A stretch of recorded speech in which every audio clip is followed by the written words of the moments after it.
Konferenciánk első előadója Robert Somerville, a New York-i Columbia Egyetem professzora, az egyetem rangos Bantam Lectures sorozatának vallás- és történelemtudományi előadója. Kutatásainak középpontjában a nyugati egyház középkori történelme áll. A professzor számos könyv és cikk szerzője, tagja az Amerikai Egyháztörténeti Társaságnak, rendes tagja az Amerikai Középkori Akadémiának, az Amerikai Művészeti és Tudományos Akadémiának, valamint levelező tagja a Monumenta Germaniae Historica Történeti Társaságnak és a Bajor Tudományos Akadémiának is. Felkérem Robert Somerville professzor urat, hogy tartsa meg előadását, amelynek címe az Eucharisztia és Egyháza 11. és 12. században egy modern zsinattörténész szemszögéből. Az előadás angol nyelven hangzik el, találnak tolmácskészüléket a székeiken, a 2-es csatornát érdemes választani, amennyiben magyarul szeretnék hallani az előadást.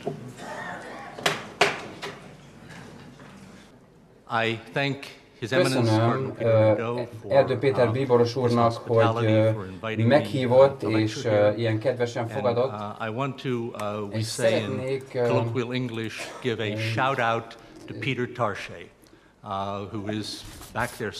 és Tarcsai Péter úrnak is szeretnék köszönetet mondani, aki itt van közöttünk. Nagyon segítőkész volt, amennyire csak tudott, nagyon sokat segített nekem. Nagyon köszönöm ezt neki. Van egy kiadvány ehhez az előadáshoz, egyetlen egy lap, kulcsfogalmak angol nyelven.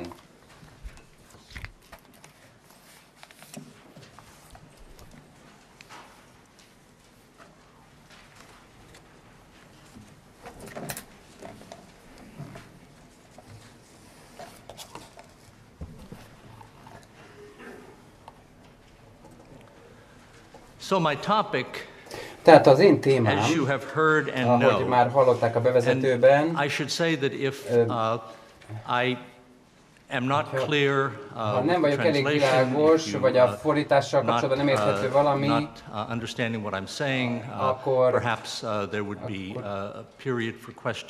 akkor talán utána lesznek majd tehát a kérdésre lesz idő feltenni kérdéseket, hogy valami nem világos. A témám tehát az Eucharisztia a 11. és 12. században egy zsinati történész szemével. Az előadásom 4 részből fog állni. Az első egy rövid bevezető lesz majd, egy kis megjegyzés kronológiai megközelítésben, hogy az egész történetet a 11. századig vázolja. Az előadásom második részében a 11. századdal fogok majd foglalkozni, és a 11. századot a számos alapvető fejlődés szempontjából fogom vizsgálni, amely különösen ennek a században a harmadik negyedében történt. Ez nagyon sokat segített a középkori eucharisztikus teológiának. Az előadásom harmadik részében pedig azt fogom megmutatni, hogy a 12. században hogyan éltek tovább ezek a fejlődési irányok ebben a skolasztikus korszakban, és majd hogyan fejlődik tovább ez a 13. századra. És végül az utolsó részében az előadásomban a 11. század végéről fogok egy nagyon érdekes, fondorlatos történetet felgöngyölíteni az eucharisztikus teológia történetéből. Ennek a körülményei eléggé homályosak, de az átlényegülés tana azonban ebből is látszik, hogy nagyon kevésbé ismert, mint amit gondoljuk, illetve ennek a története. Tehát először is nagyon röviden, akkor csak a hátterét vázolnám ennek a kornak. Gondolom nagyon sokan ismerik már a 11. századnak a hátterét egyházi történeti szempontból. Az Eucharisztia, vagy az úrvacsora, az utolsó vacsora, vagy a Szent Mise, olyan ceremónia, olyan szertartás, amelyet egy liturgikus szertartás, amelyet Úrunk Jézus Krisztus nagycsütörtökön alapított, amelyben megszenteli a kenyeret és a bort, és ezáltal az ő teste és vérévé változik ez. Ezt a szertartást a 3 szinoptikus evangélium vége felé látjuk leírva, Máténál, Márknál és Lukásnál, de a legkorábbi leírás erről az utolsó vacsoráról Szent Pál korinthusiakhoz írt levelében található az első század közepetáján, tehát az 50-es években. Ezen a ponton felhívnám figyelmet erre a kiadványra, erre a kis papírlapra, nagyon sok kulcs információ, tehát adatok, nevek és tényinformációk találhatók angol nyelven tehát. The story of the development of Eucharistic theology az eucharisztikus teológiának a fejlődésnek a története a korai egyházban, ez nagyon bonyolult történet. Itt most nem is lesz lehetőség arra, hogy most az egészről szólítsunk. The Eucharist always has az had Eucharisztiának mindig kitüntetett szerepe volt a keresztény istentiszteletben, a központi helyet foglalt el a szertartásokban. És azt gondolom, hogy nagyon kicsi az egység, a terminológiai egység, a szóhasználati egység ezzel kapcsolatban. Például néha a kenyérről és a borról úgy beszélnek, mint Krisztus testéről és véréről, néha úgy említik ezeket, mint olyanok, amelyek képviselik Krisztus testét és vérét. De az ókor végén nagyon hosszan elhúzódó teológiai viták figyelhetők meg Krisztus személyét, a Szent Háromságot illetően különösen nyugaton, illetve az isteni kegyelem, illetve az emberi erőfeszítés interakcióját illetően is számos vita látott napvilágot. Ezeknek a kérdéseknek a kibontása nem vezetett el automatikusan eucharisztikus vitákhoz az ősegyházban.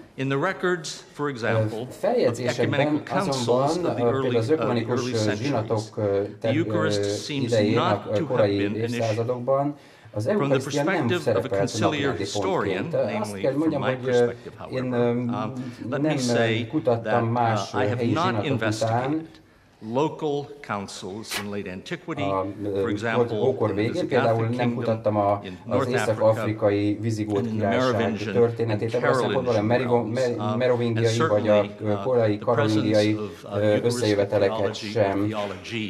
Could be very prominent there. It's just not something itt lehet, hogy az eucharisztikus teológia itt prominensebben szerepel. It appears that only in the mid-9th hogy csak a 9. század közepetáján mint egyfajta teológiai melléktermék a karolingiai reneszánszban jelenik meg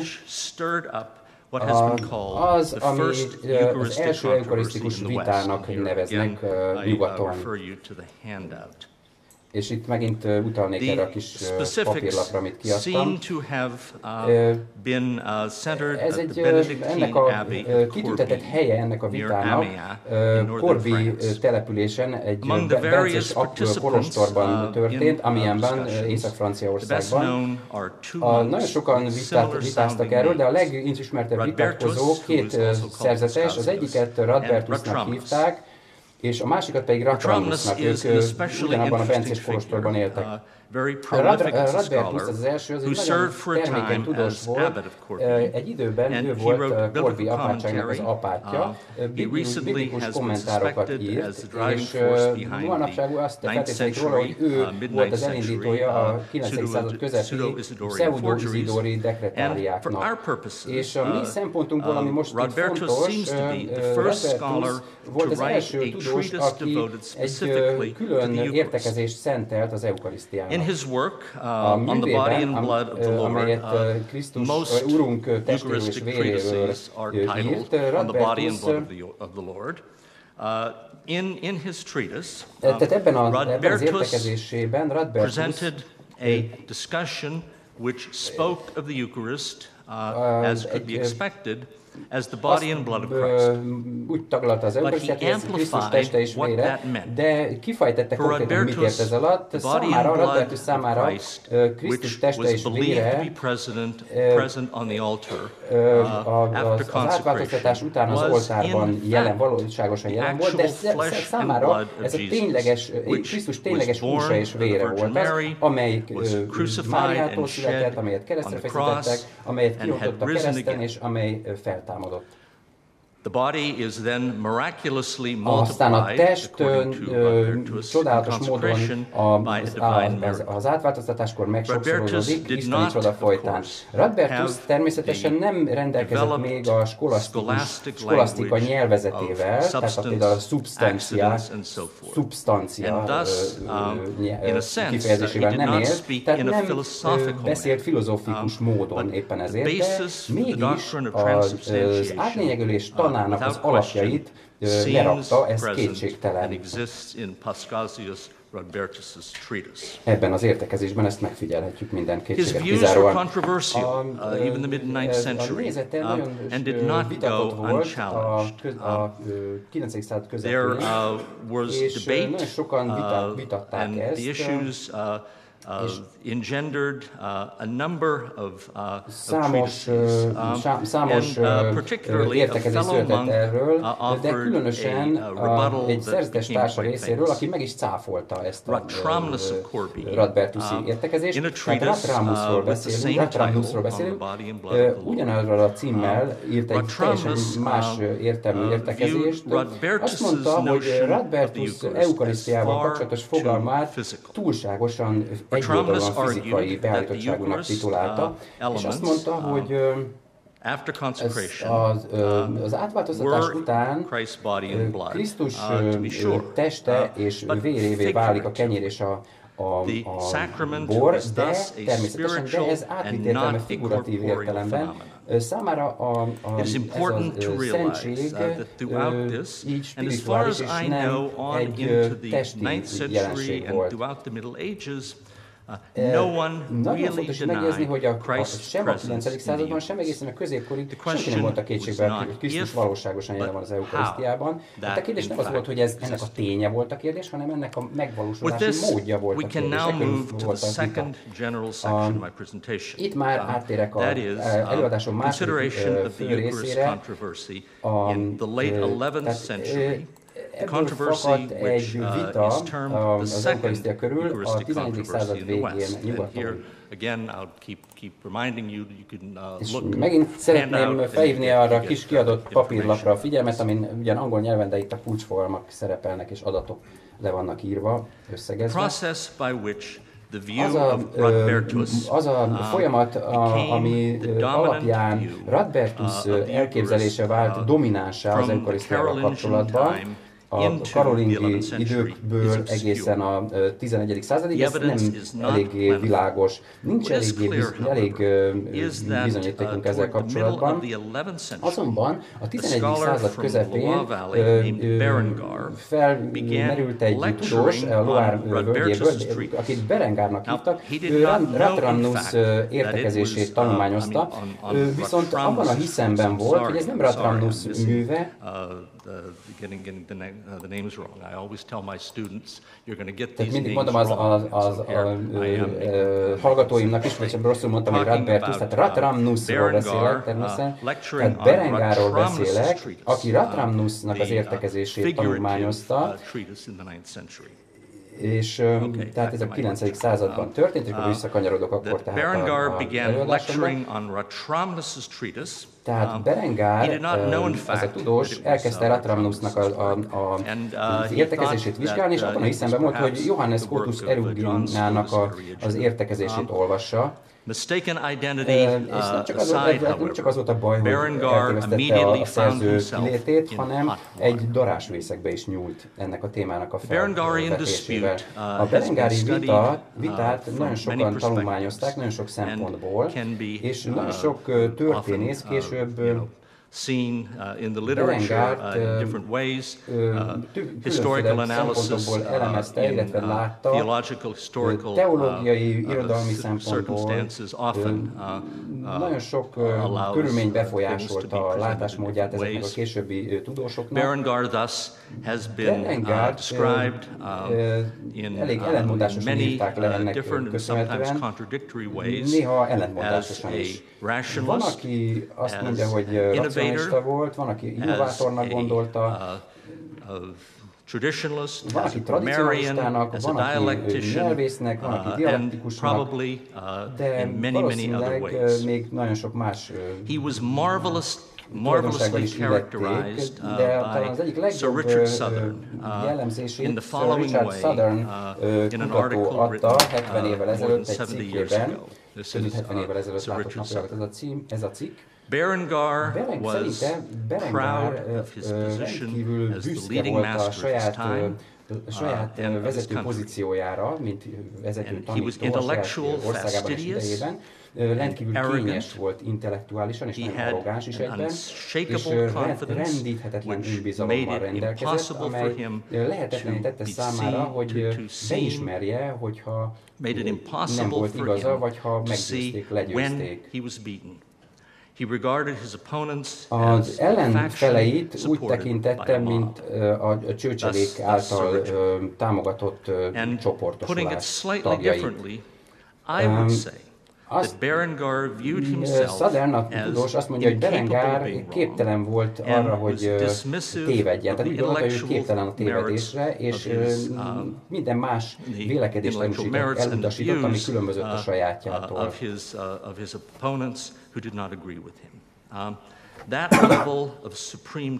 Ez a rendkívüli erőteljes önbizalom nagyon erőteljes kapcsolati rendszerrel párosult Berengar esetében. Nagyon jelentős támogatói voltak az Alpok mindkét oldaláról, és félelmetes vitapartnerét tette őt az egyházi vitákban.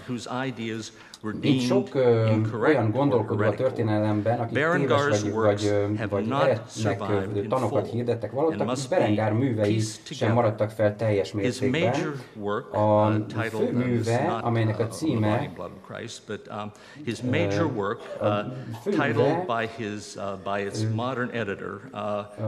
modern kiadója, Robert Huig adta meg a címet, tehát azt mondta, hogy válasz Lanfranc ellen. Ez egy egyetlen kéziratban maradt fel, de ez is csonkítva hiányos módon. Egész pályafutása alatt Berengarnak az egyik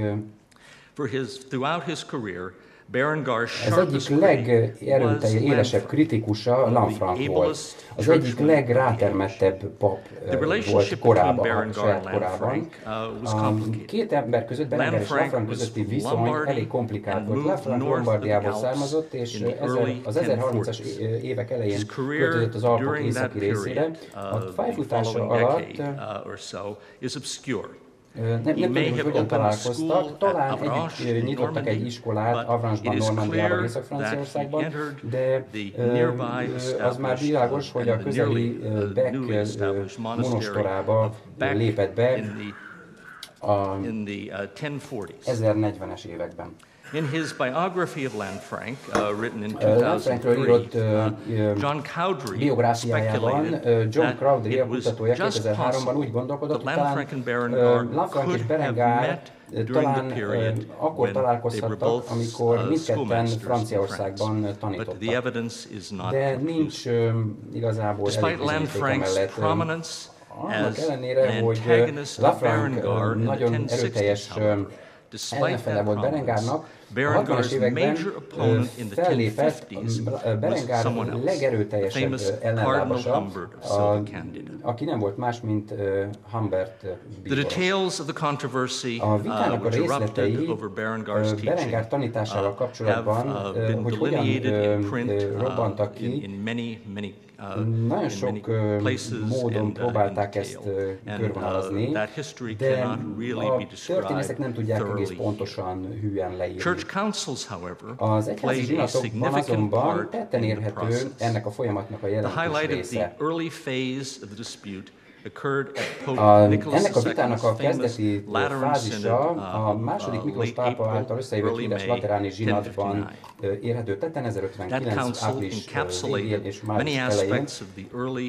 Ez a zsinat nagyon sok szempontból taglalta a korai reform erőfeszítéseket, amelyet a pápaság szorgalmazott. Például ez a zsinat határozott arról, hogy a pápaválasztást azt a bíborosok kezébe helyezi, illetve olyan intézkedéseket hozott, amely elintélte a simóniát, illetve a papír zabolátlanságot.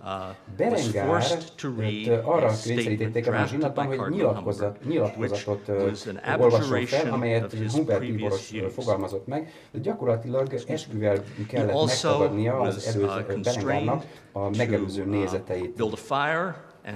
És arra is kényszerítették, hogy eretnek tanításainak iratait vesse tűzre. Berengár esküje így hangzik, tehát ez 1059-es lateráni zsinatról. Fordításomban én Berengár, a méltatlan papja az Angers-i Szent Moritz egyháznak, elismerem az igaz katolikus apostoli hitet, és átokkal sújtok minden eretnekséget, kiátkozok minden eretnekséget, különösen olyat, amelyel engem vádolnak, azzal kapcsolatosan,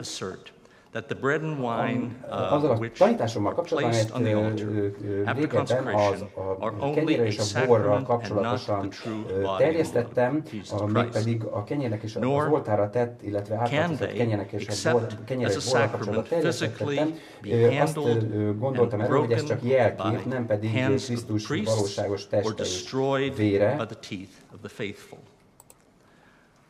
És ezeket nem lehet, hogy a pap kezébe vegye, illetve nem lehet, hogy a hívek magukhoz vegyék. Egyetértek a római és apostoli szentszékkel, és számmal megvallom szívemben hiszem,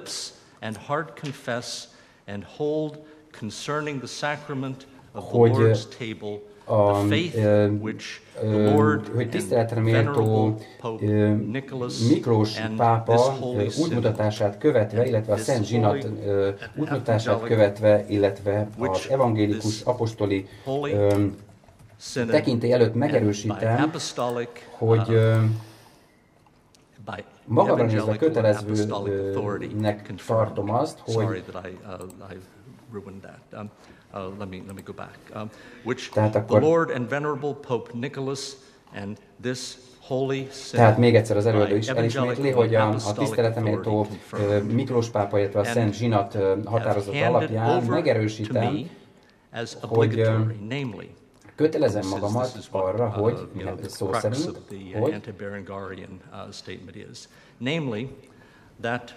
hogy annak megvallására, hogy a kenyér és a bor, amelyet az oltárra helyeznek, az átváltoztatás után nem csak jele a szentségnek, hanem Krisztus valóságos teste és vére, Úrunk Jézus Krisztusnak, és fizikailag nem csak jelképesen, hanem valóságban is kézbe vehetik a papok, megtörhetik, és a hívek is magukhoz vehetik.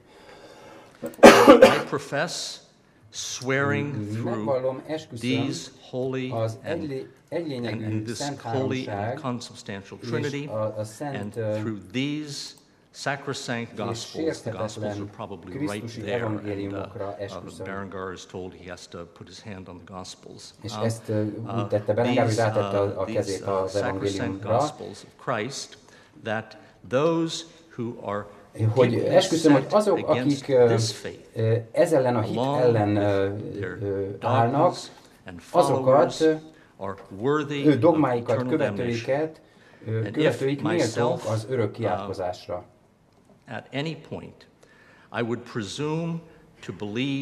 És kötelezem magam arra, hogy azt hiszem, és azt fogom hirdetni, hogy minden, ami ez ellen a hit ellen van, azokat az egyházi törvény sújtja teljes erejével, és ezt saját akaratomból mondom így. Az 1059-es zsinatnak a hivatalos intézkedései elvesztek ugyan, de vannak megbízható feljegyzések ezekről a folyamatokról. Berengár esküje is ebben maradt fent. Lanfranc egy kópiát megőrzött erről az esküről a saját értekezésében, amelyet az Úr Jézus testéről és véréről írott. Soon after the Synod of 1059. Lanfranc wrote that Lanfranc azt írta, hogy ez a hitvallás, az eskünek a szövegét széles körben közé tették Itáliában, Franciaországban, Németországban és máshol is, és ugyanezekre az utaló feljegyzéseket találunk második Miklós pápa feljegyzéseiben, amelyet a 1059-es zsinatok határozatait illetően jegyzett le, azt állítva, hogy ennek a határozatait minden határozatát széles körben terjesztették az egyházban. Ez az eskü, Berengának ez az esküje a legerőteljesebb kijelentés Krisztus testi jelenlétéről az Eucharisztiában. Azonban ennek a megfogalmazásnak a fizikalitása nem tartották elég kiforrottnak, még a középkorban sem. Ezért magát a szöveget kritizálta Szent Bonaventura is, Illetve Aquinói Szent Tamás is a 13. században. Annak ellenére, annak a ténynek az ellenére, hogy 1059-ben esküvel tagadta korábbi tanítását Berengár, tehát a pápai tekintély figyelembevételével, Berengár olyan arrogáns volt, és olyan megingathatatlan önbizalommal rendelkezett, hogy teljesen meg volt győződve arról, hogy igaza van mindennek ellenére, még a pápai cenzúrával szembevenve is a Loire-völgyi mester tovább tanította az eredeti meggyőződését, és ezt a témát tovább dolgozták föl a zsinatok a 60-as, 1060-as években. Egyszerűen nem fogta be azt, nem tudta befogni a száját Berengár, sőt,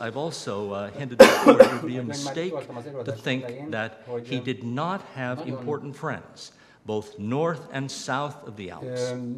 The complicated tales of the controversy, are very, very interesting to read, but they cannot be recounted in this lecture in great detail. Ennek a vitának a részletei nagyon bonyolultak, ezt most nem térnék ki erre. Ennek a szövevényes kapcsolatnak talán a legszövevényesebb kapcsolat, mint Berengár és ellenlábasai között, Berengár és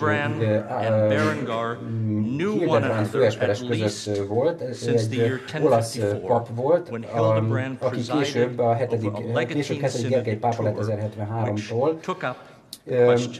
Hildebrand hívta össze a túri zsinatot, a legátusi zsinatot, és az Eucharisztia volt az egyik legfőbb napirendi pontja ennek a zsinatnak. Berengár saját tanúsága szerint azt mondta, hogy kötelezték őt arra, hogy ez a zsinat, ez a túri zsinat, hogy ezen a túri zsinaton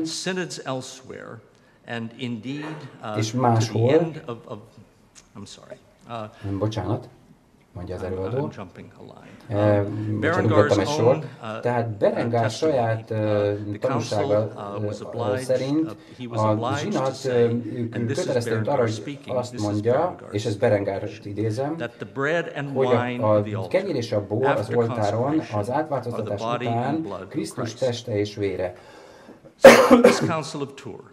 At synods elsewhere, and indeed the end of his life, Berengar maintained that this was the truth and this was his teaching, simply that the bread and wine of the altar are body and blood of Christ after consecration. He never denied that the consecrated bread and wine were Christ's body and blood, but the terminology on the part of his opponents, in order to show how their conception of the Eucharist differed from the way in which he considered the Eucharist, that is Berengar, that terminology was not yet at hand. Maybe indeed Berengar and Hildebrand initially held views about the Eucharist which were closer than later became comfortable for Gregory VII to tolerate. But the basis for such speculation about that relationship between these two very important people, the basis to speculate beyond a reasonable point nem feltétlenül lehet, hogy pártatlan tanulnak elfogadni a saját ügyében. The Lenten Synod A of the year lenti zsinatra 1079 1079-ben került sor, amelyet Hetedik Gergely pápa hívott össze. Had many dimensions. Nagyon sok kérdéssel foglalkozott. Kérdés, nem is kérdés, hogy az eucharisztikus vita is egy nagyon fontos napirendje volt ennek a zsinatnak. Akármilyen bonyolult is volt a kapcsolat Berengar és Hildebrand, illetve hát a Hetedik Gergely pápa között, 1079. februárjában Gergely pápa türelme ezzel a turi és anzsai szkolasztikus tudóssal szemben elfogyott. Cowdery, a későbbi kutatója ennek a területnek, azt mondja, hogy nagyon sok bizonyíték nem tűnik valósnak az 1079-es összejövetelről. Berengárt kényszerítették arra, hogy megalázkodjon a pápa előtt, és újra esküt tegyen az Eucharisztiával kapcsolatosan. Az 1079-es kijelentés azonban már tartalmazza a szubstancialiter szót, ami azt jelenti, hogy lényegét tekintve, szubstanciát tekintve. Ezzel az esküvel ez egy olyan kifejezés volt, amelyet Berengar nem tudott könnyen máshogyan magyarázni, félremagyarázni. Az eskü szövegét is mindjárt idézem, illetve hát ehhez Hetedik Gergely pápa feljegyzéseiben egy kommentárt is olvashatunk. Illetve az ezzel kapcsolatos pápai utasításokkal kapcsolatosan. Tehát az 1079-es eskü Berengar részéről a következőképpen hangzik. Én Berengar hiszem szívből és megvallom szájjal, hogy az a kenyér és a bor, amelyet az oltárra helyeznek, a megváltónk szavai és szent imái jóvoltából, illetve misztikus módon lényegét tekintve átváltoztatja a kenyeret és a bort Úrunk Jézus Krisztus húsává és vérévé, valóságos életadó húsává és vérévé, azzá a testé, amely szűztől született, amelyet felajánlott a világ megváltására, amely a kereszten függött, és amely test az Atya jobbján ül, és Krisztusnak az igazi vérévé válik a bor, amely az oldalából folyt a kereszten, nem egyszerűen csak jele és közvetítője a szentségnek, hanem lényegi természetét tekintve is. Ez a valóságos lényegét tekintve is kenyér, és, illetve test és vér válik a borból és a kenyérből. Én Berengar esküszöm, hogy nem fogok ezzel ellentétes tanítást végezni. Isten engem úgy segélyen, és a Szent Evangéliumok is. Holy Gospels. Again, the earth is probably being given by putting your hand. Valószínűleg ez úgy történt, hogy az evangéliumra tette a kezét, miközben ezt mondta. És aztán a pápa feljegyzéseiben ugye meghagyta Berengárnak, úgyhogy utasította Berengárt, hogy Szent Péter és Pál szent apostolok tekintélyével arra utasította Berengárt, hogy soha többé ne vitatkozzon, és ne tanítson senkit, senkit és semmit Krisztus Urunk testéről és véréről, kivéve azokat, illetve azzal a céllal, hogy azokat visszatérítse a helyes útra, akik a saját régebbi tanítása áldozataivá váltak. A substantialiter szó tehát új alapokra helyezte a dolgot, a vitát.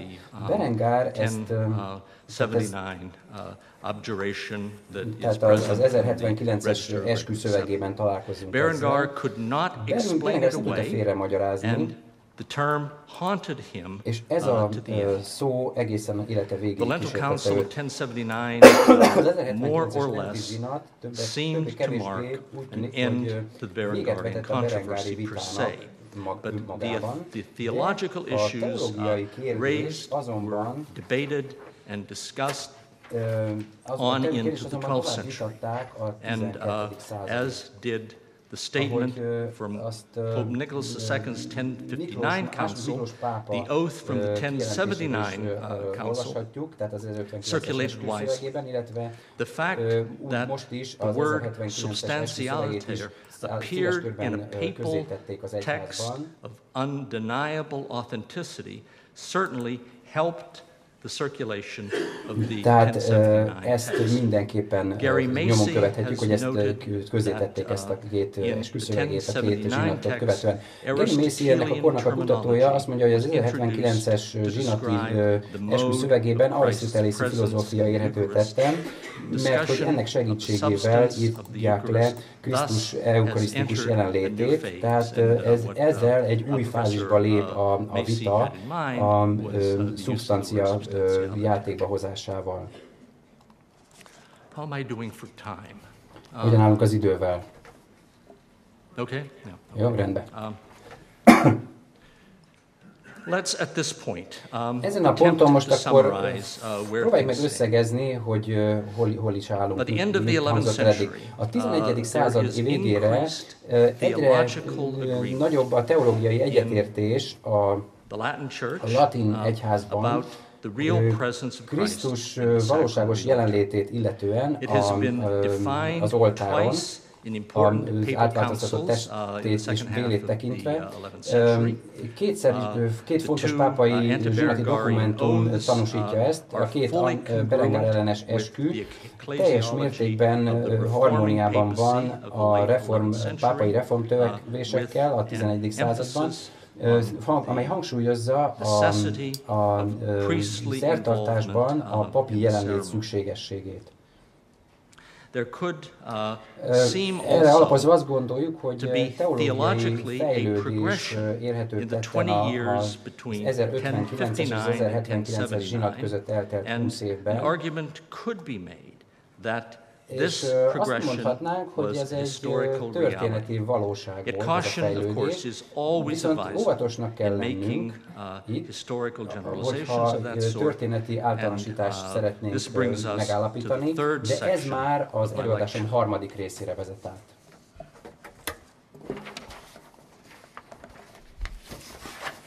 The Eucharist and the Church in the 11th and 12th centuries, the view of a modern conciliar historian.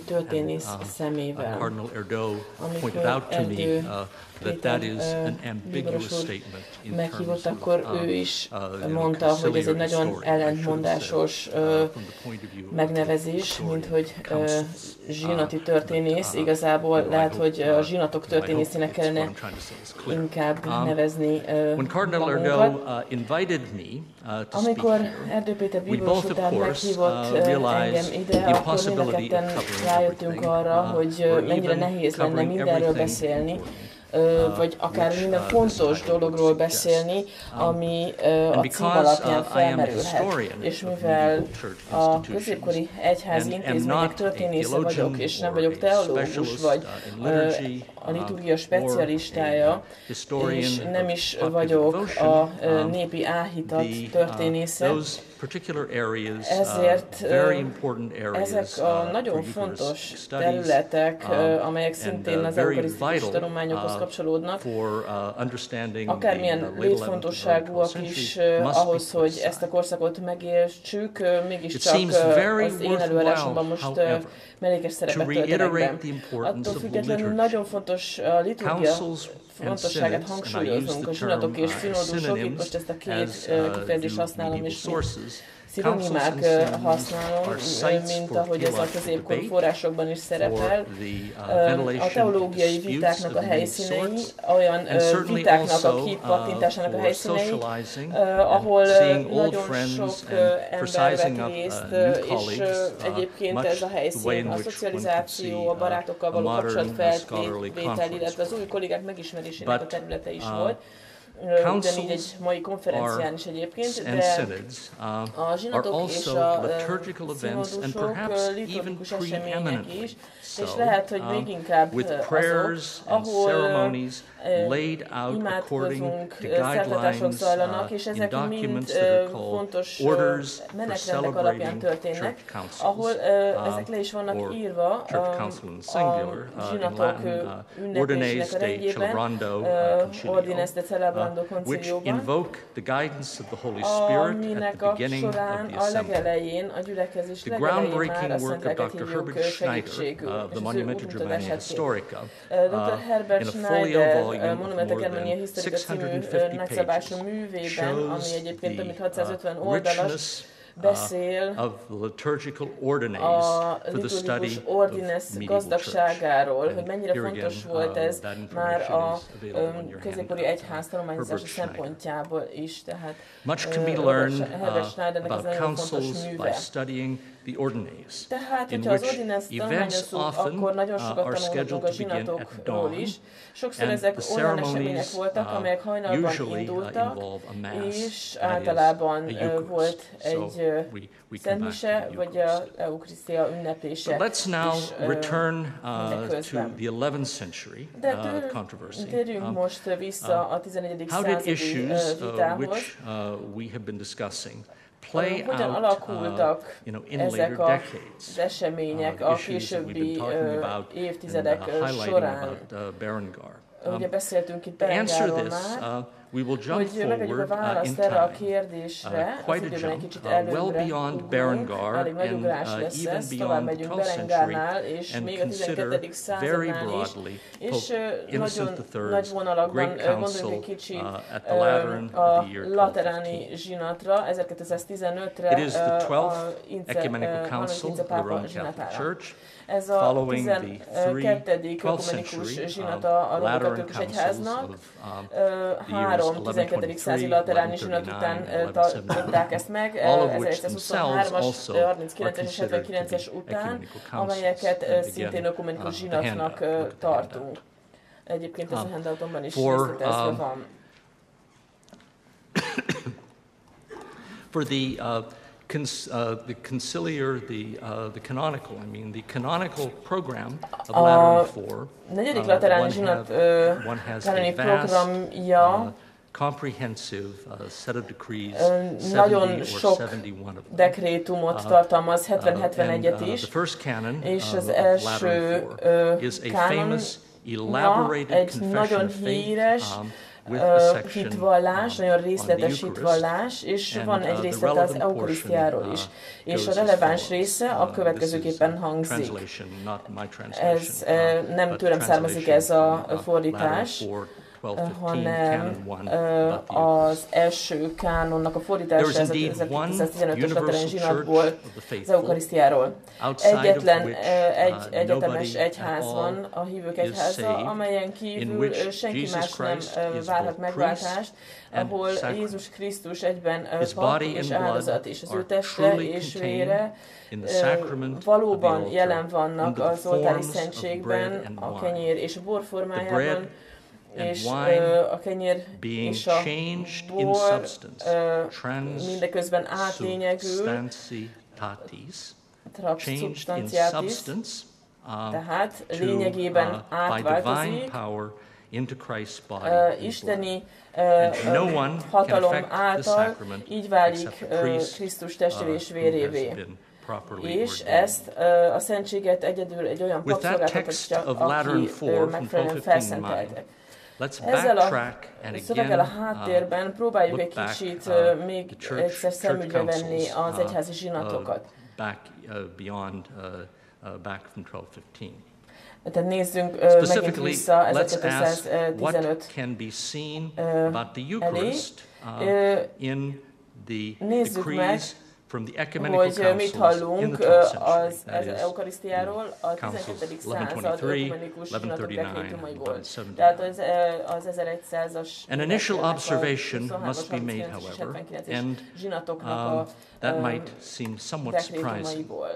The quality of the available text of these decrees is not as reliable as one might suppose. There are no official versions of this legislation which would have survived in the papal registers, but those registers for the 12th century are lost.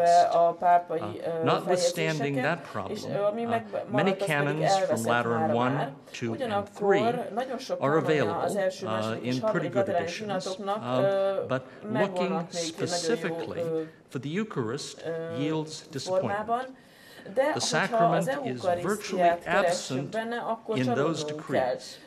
The Second Lateran Council in 1139, in Canon 21, placed restrictions on sons of priests being ministers at the altar, which certainly would have included offering the Eucharist.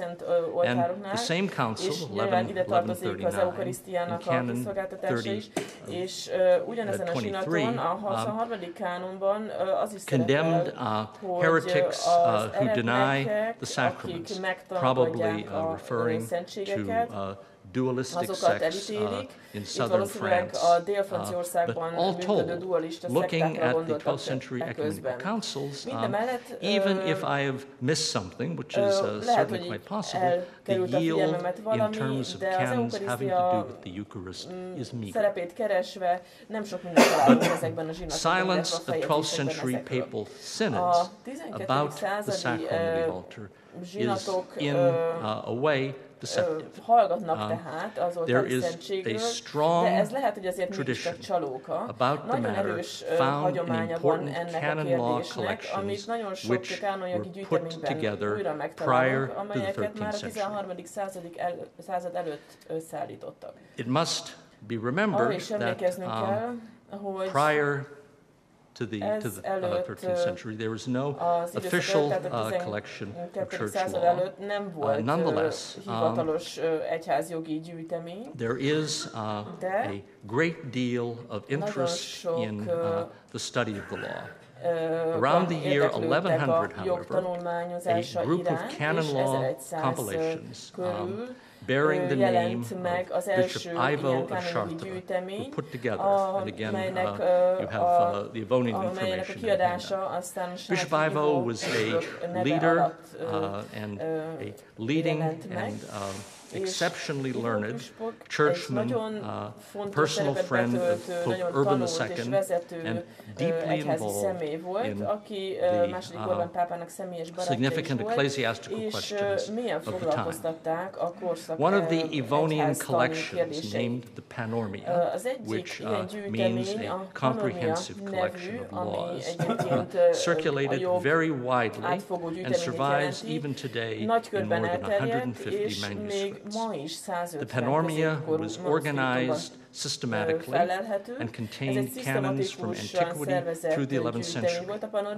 It has a section devoted to the Eucharist and includes Berengar's profession from the Lateran Council of 1059. That's important, 1059 in the Evonian collection. Okay. Ivo's reasons for using that particular version rather than the 1079 version. Ivo's reasons for preferring the 1059 statement to the profession from 1079 are unknown. But from the point of view of this lecture, Ivo's choice is noteworthy and signifies a trend going forward. It meant that the word substantiality, used to characterize the change of bread and wine into Christ's body and blood in the Eucharist, was absent in one of the most important canon law collections which flowed into the High Middle Ages. Very important, both az Eucharisztiában Krisztus teste és vére átváltozna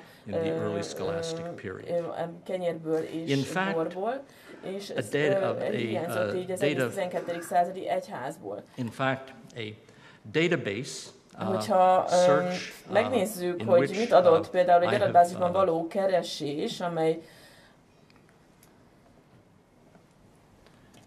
what I'm trying to say is that in fact a database search tehát ez egy olyan adatbázis keresés volt, vagy kutatás, amelyben eléggé megbízom, mert az egyik nemrégi doktori hallgatóm végezte ezt a kutatást, nem is én magam. Azt mutatta ki ez a kutatás, hogy a szubstancialitás szó gyakorlatilag egyáltalán nem fordul elő a panormia gyűjteményben. Tehát az ivói panormia nagyon fontos forrása volt a Gratianuszi dekrétumnak, dekrétum Gratianinak. Gratianus nagyszabású jogi és véleménygyűjteménye gyakorlatilag Gratian's large and wide-ranging collection of laws and opinions about the law. Már azok számára, akik a középkori kánonjoggal foglalkoznak. Nagyon sok fontos referenciát tartalmaz, és pont ezért vált elsőrangú ilyen alapművé. Among the many texts taken into the Decretum Gratiani a nagyon sok olyan szöveg között, amit Ivo a Decretum Gratianiból bevett, a művébe benne volt azok között az esküvőre való tagadás is 1059-ből, tehát második Miklós pápa szövege volt az, ami átemelődött ebbe az időszakba is. És arra kell emlékeznünk, hogy az 1059-es hitvallásban sem volt semmi hibás, de doktrinális szemmel az 1079-es 7. Gergely megfogalmazás talán egy kicsit összetettebb, teljesebb volt, abban már benne volt a szubstancialiter szó, és ezzel már előre mutatott a 4. lateráni zsinat felé is. Onnan jött azonban 1079-ben ez a latin szó, szubstancialiter. Ez annyira megzavarta Berengárt, annyira nem tetszett neki ez a szó, és ez aztán később a 4. lateráni zsinatban egészen fontos szerepet kapott már. Ott a transzszubstanciáció szóban. Hogyha megpróbálunk válaszolni erre a kérdésre, akkor el is jutunk az előadásom 4. szakaszához, és azt kell átbeszélnünk, amiről már az elején is kitértem, to discuss what egy olyan dolgot kell itt most megbeszélnünk, amit az elején egy kicsit talán túlozva az eukarisztikus teológia döntő pillanataként jellemeztem. Ez egy olyan pillanat, ami lehet, hogy egy kicsit kevésbé kiemelkedő, mint amennyire kellene egyébként lennie itt az irodalomban. De most itt egy egyházi zsinatnak a szövegéről beszélünk, és itt egyébként ez nem egy pápai gyűlés Early in the year 1075, az 1075-ös évben egészen véletlennek tűnő egybeesés folytán január 14-én, ami Poitiers-i Szent Hilárdnak egyébként az ünnepe is, Poitiers-ben egy legátusi zsinatot tartottak, ezt Osztiai Geraldus hívta össze, a pápai legátus, és The chronicle of the monastery of Saint Maxentius in Poitiers is virtually the only source for this assembly. Quoting the chronicle, the council was convened, this is a quote, concerning the body and blood of the Lord. This is the standard imprecise statement we've seen before, the Council of Tours in 1054, for example. Berengar was present, and for whatever reason, he barely escaped with his life. Exactly what occurred is uncertain, but there is speculation that Berengar used the occasion to attack the theology of Saint Hilary of Poitiers, attack the theology of Saint Hilary of Poitiers in a council at Poitiers. Now, that's something that we would say in New York takes place. And, Berengar seemed capable of that. Up to the year 1079, Berengar's supporters, as has been mentioned, were not negligible. And his intellectual arrogance already has been mentioned indeed also. It seems not impossible that he could have been fool enough to belittle Saint Hilary's work in a gathering at Poitiers itself.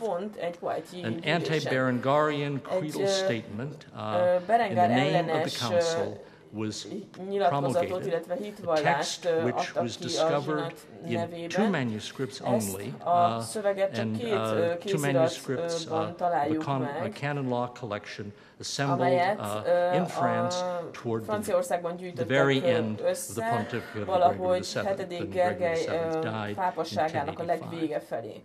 It is not an abjuration of Berengar's views, as were the texts from the 1059 and the 1079 1059-es és 1079-es zsinatok esetében történt meg, hanem sokkal inkább egy pozitív nyilatkozat, hitnyilatkozat, melyben szerepel a substantialiter szó, amellyel a kenyér és a bor átváltoztatásáról beszélnek Krisztus testévé és vérévé.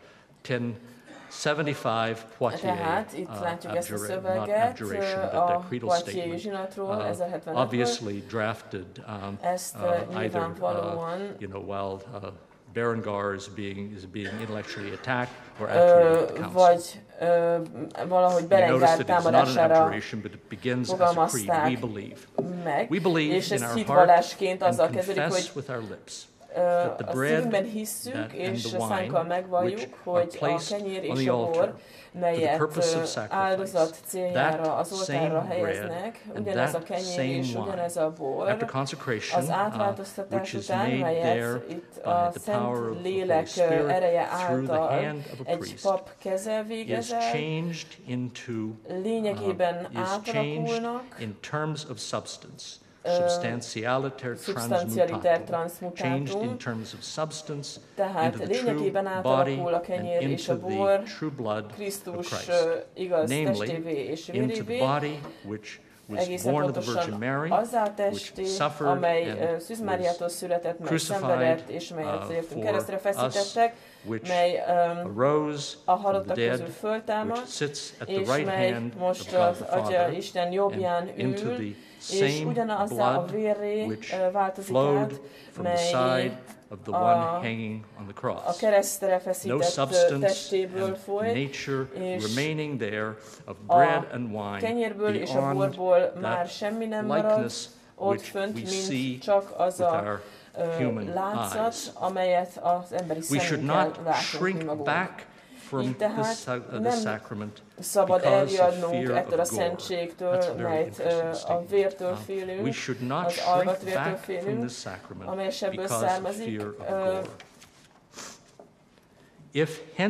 Hogyha másképpen hinném ezt, mint ahogy itt ez le van írva, akkor viseljem magamon ugyanennek a Krisztusnak az átkát. És elátkozom Berengárt és összes követőjét, akik nem értenek egyet ezzel a nyilatkozattal, about the sacrament, a szentséggel swearing kapcsolatban, through the Holy and consubstantial Trinity, esküszöm erre a szent és egylényegű szent háromságra és a 4 szent evangéliumra, hogy mostantól fogva itt tanítom majd, és ebben is hiszek majd. Egyszer valaki azt mondta nekem, hogy ez a nyelvhasználat, hogy ugyanez a kenyér és ugyanez a bor, ez pont itt az Eucharisztiára utal, itt a Poitiers megfogalmazásban. Tehát mennyire figyelemre méltó ebben a Poitiers dokumentumban, hogy itt már megjelenik ez a két szó, transubstantialiter, the two words, transmutatum, change ami ugye annyit tesz, hogy lényegében átváltozott. Those words resemble the 1079 hasonlatosak a 1079-es zsinati substantialiter converti szavakhoz. The meaning is the A same, jelentése ugyanaz, 75 and 1079, and surely also the same as Canon 1 és 1215 ugyanaz, amit az 1215-ös lateráni zsinat első kánonjában is használnak. Tehát itt fontos a hitnek is a szerepe ezzel kapcsolatban. Both texts, mindegyik, nem csak mindkettő, mindhárom szöveg azt jelenti ki, hogy az Eucharisztia misztériuma lényegi változást okoz a kenyérben és a borban, amelyek ezáltal Jézus Krisztus testévé és vérévé változnak. Hogyan került tehát ez a szó a Poitiers zsinat megfogalmazásába, aztán pedig a lateráni 1079-es zsinat dokumentumaiba is. Cowdery végzett ezzel kapcsolatban elemzéseket az 1079-es zsinat megmaradt forrásai alapján. Ebbe beletartoznak egyébként Berengar emlékiratai is, és ebben a szövegben például szerepel egy olyan beszélgetés, amely 7. Gergelytől származik, és itt a szubstancialiter is szerepel, és lehet, hogy general attitude of both Gregory VII seems innen to vette have ezt been Berengar is, positive. ami nem lenne meglepő, hiszen azt látjuk, hogy the Pope himself, felé eléggé perhaps pozitív in conversation, hozzáállást tanúsított Berengar maga is. Suggested that substantialiter be inserted into the 1079 Council. És lehet, hogy így jelent meg question remains, however, is megmarad az where a kérdés, did the work, ugyanakkor, where did the word come from? Eredetileg honnan jött a Where did substantialiter szó? substantialiter come from? The best answer which I've been able to provide is to look at the work of Witmund of Aversa. Számomra Aversai Witmund was a Norman monk, born in the first quarter of the 11th century. Volt, He was a pupil of Lanfranc a 11. század első negyedében született, Lanfranc tanítványa volt Beckben, despite the fact that he was a Norman, he ended his life in southern Italy, where in fact he was Bishop of Aversa, and was Bishop of Aversa certainly in the early years of the pontificate of Pope Urban II, mindezt második Orbán pápa pápasága alatt is. Treatise was Witmund értekezése, and it's a treatise has a little more substantial and longer title than the ben egy kicsit hosszabb címet találunk, mint a korábban említett műveknél. Ez egyébként azt a címet viseli, hogy 3 könyv Krisztus testének és vérének igazságáról az Eucharisztiában. Északon írta még meg, mielőtt Olaszországba ment Itáliába ment volna, valószínűleg az 1070-es években, de az dátum nem teljesen ismert. Minden esetre 1080-as években ment Itáliába, és azelőtt írhatta ezt meg. De Whitmannak az élete nagy része mégis homály által fedett, és nem egészen van egyetértés abban, hogy mikor is írta értekezését. Nagyjából az alapján tudunk következtetni, hogy mikor járt Rómában, ugye az 1080-as években, és feltétlenül ez ezelőtt született. Ezt a kérdést tehát nem lehet teljes mértékben megoldani, hogy Whitman mikor írta meg ezt az értekezését. De most térjünk csak vissza a Poitiers zsinathoz 1075. januárjában, és spekuláljunk egy kicsit. Járhatott, nincs erre bizonyíték ugyan, de járhatott a Poitiers zsinaton, és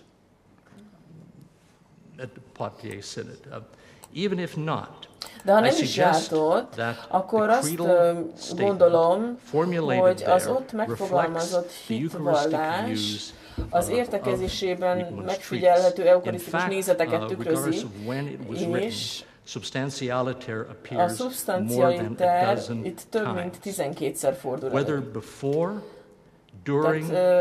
Tehát nem tudjuk, hogy az 1075-ös zsinat előtt, alatt vagy után, de azt gondolom, hogy a Versailles Whitman teológiája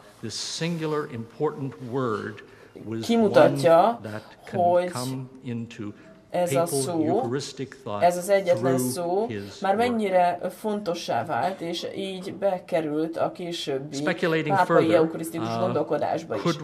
Hogyha tovább spekulálunk, akkor esetleg próbálhatunk egy közvetlen vonalat is húzni 1075 Poitiers között, egészen 1079-ig, Lateránig, hogyha, ahogy fönt is említettük, maga a 7. Gergely is érdeklődött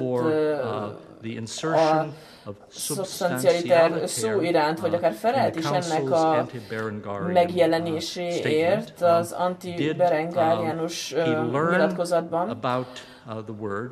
Lehet, hogy Whitmundtól hallotta ezt a szót Rómában, 1078 környékén, az 1070-es évek végén, tehát itt a 79-es zsinat előtt. Nincs erre bizonyíték egyébként, hogy tőle hallotta volna, de egy történésznek az a feladata, hogy próbáljon kapcsolódási pontokat találni, főleg olyankor, amikor a bizonyítékok keveset hoznak. Most ugye egyszerűen szóval csak próbálom összekötni a pontokat ebben a történetben. Az értekezés és a zsinat között.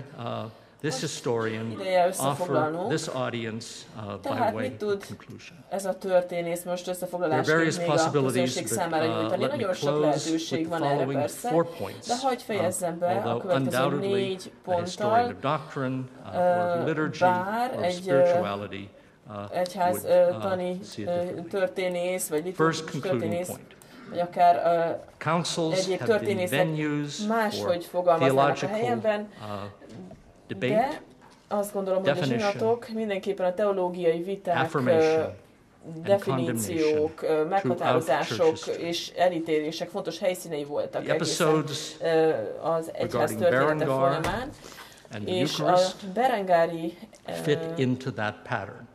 fejezetek és az Eucharisztiát illető fejezetek illeszkednek ebbe a mintázatba, és Georg Gresser azt hangsúlyozta, hogy azok a zsinatok, melyek ezzel a vitával foglalkoznak, inkább ítélnek, nem nagyon próbálnak meghatározni dolgokat, sokkal inkább az elítélésen keresztül próbálnak meghatározni.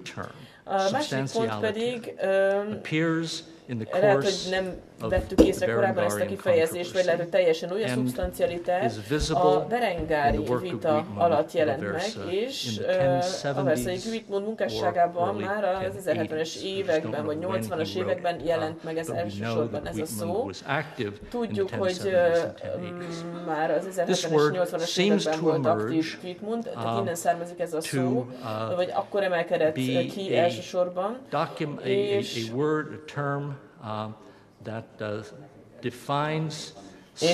ez egy olyan kifejezés volt, mely első alkalommal a 1075-ös legátusi zsinat során határozta meg az eucharisztikus vitákat Poitiers-ben, és az 1059-es, 79-es pápai zsinatokkal szemben, ahol Berengárt egy kicsit talán korlátok között tudták tartani, valószínűleg a Poitiers hitvallás azért született ebben a formában, hogy szembeszálljon Berengárral, aki pedig Poitiers Szent Hilár teológiáját támadta valószínűleg ezen a zsinaton. És hát lehet, hogy neki menekülnie is kellett erről a zsinatról. Harmadik konklúzió pedig az 1079-es megjelenés ellenére, amikor megjelent a szubstancialitás szó először, ez a kifejezés, vagy az ezzel kapcsolatos vita az Eucharisztiáról még a 12. századi pápai zsinatokon nem töltött nagyon fontos szerepet. Nem voltak teljesen teológiai problémáktól mentesek ezek a zsinatok. Természetesen 1148-ban Gilbert de la Porrée teológiájával kapcsolatban is voltak viták, vagy pedig Tourban 1163-ban az úgynevezett némista koncepció Krisztus embersége kapcsán, illetve ez később aztán az 1179-es harmadik lateráni zsinat alatt is felmerült. De ezek a viták nem foglalkoztak mélyrehatóan az Eucharisztiában. Aztán 1215-ben a lateráni zsinat kapcsán, illetve az első kánon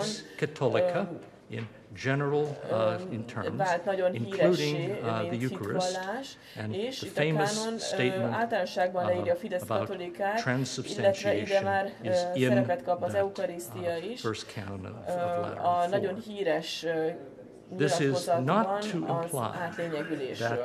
Persze ezzel nem azt mondjuk, hogy a 12. századi pápák nem érdeklődtek volna az Eucharisztia iránt. A zsinati vitáknak a hiánya nem jelenti azt, hogy nem volt semmilyen vita, vagy in papal correspondence, which I have not. Nem foglalkozott senki ezzel a kérdéssel abban a korszakban. Lehet, hogy a pápai levelezésekből ebből a korból sok minden kiderülne. Például a harmadik Sándor és harmadik Ince is nagyon fontos tanult szereplői voltak ezeknek a korszakoknak, Viri Scholasticus, és a teológusok és jogászok Párizs és Bologna közötti levelezés, illetve a pápasság közötti levelezés nagyon fontos volt, ezt is lehetne persze taglalni, de ennek aztán más kereteket kellene tartani. Azt remélem, hogy blurry at certain points, and hope that was not too intellectually blurry. I hope that what this humble church historian has presented was of some interest, and perhaps even thought-provoking in light of your two-day conference ahead of you. Főleg annak tekintetében, hogy még egy 2 napos konferencia elé nézünk az Eucharisztiáról. Köszönöm